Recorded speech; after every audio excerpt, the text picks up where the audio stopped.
ভারত তাদের বাংলাদেশে দালাল দেখেছে, কিন্তু দামাল ছেলে দেখে নাই। ইংরেজিতে একটা কথা আছে, রিভেঞ্জ অফ নেচার, প্রকৃতির প্রতিশোধ।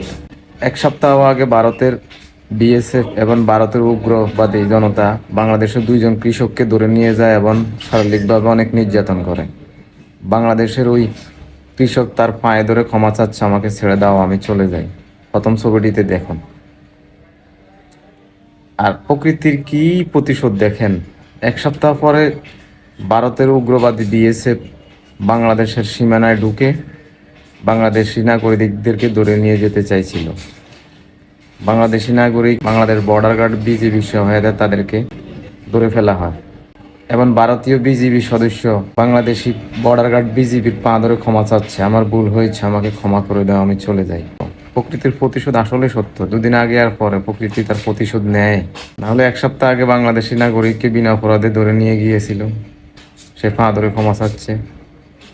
আর এক সপ্তাহ পরে যখন বাংলাদেশে এসেছিল, সে বাংলাদেশের নাগরিকরে তাদেরকে আটকায় ফেলেছে। তারা কত উগ্র, এবার চিন্তা করেন। আমি বলি, ভারত বাংলাদেশে তাদের দালাল দেখেছে, দামাল ছেলে দেখে নাই। আমরা আজ গর্বিত আমাদের বর্ডার গার্ড বিজিবির জন্য।